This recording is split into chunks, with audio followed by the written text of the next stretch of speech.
நிறைய ப்ரைஸ் வாங்குவேனா. இதனால class attend பண்ணுறதுல கொஞ்சம் பிரச்சனை வரும் எனக்கு. 11 மணி கிளாஸ்னால் 11:30 தான் போவேன்.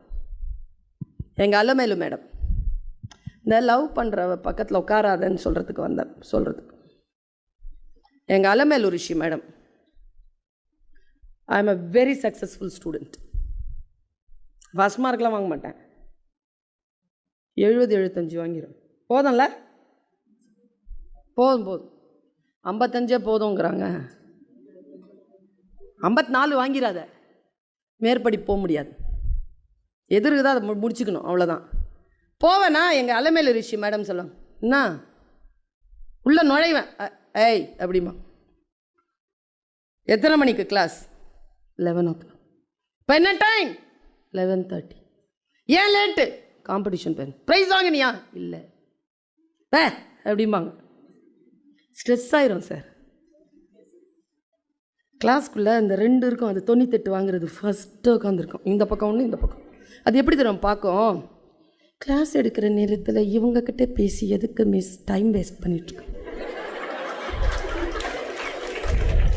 இப்படி பார்த்துருக்கோம். 2 இன்னும் 3 சிரிக்கும். மாட்டிக்கிட்டியான்னு சிரிக்கும். 3 10 பர்வீன் உள்ளவான்னு கூப்பிடும். ஒரு 10 இதெல்லாம் இருக்க, மற்றதெல்லாம் என்னை வேடிக்கை பார்த்துட்ருக்கோம். அதில் 5 லவ் பண்ணும், எனக்கு தெரியும். அதில் 3 யார் சோகமாக இருக்குன்னு பார்ப்பேன்.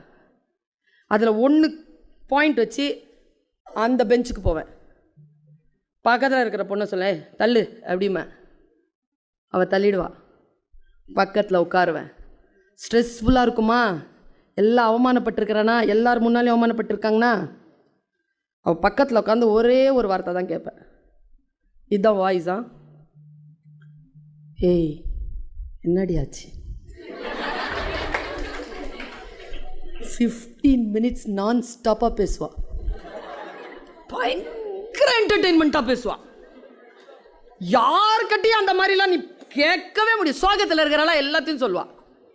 15 மினிட்ஸ்க்கு அப்புறமா ஏந்திரிச்சிட்டு, சி வெக்கம் இல்லாமல் எல்லாத்தையும் சொல்கிற, அறிவில்லை உனக்கு, உன் பக்கத்தில் உட்காந்தா இதுதான் சிப்ப அப்படின்ட்டு முன்னால் போய் அந்த 98 பக்கத்தில் உட்காந்து பாடம் கேட்டு 75 வாங்கிடுவேன்.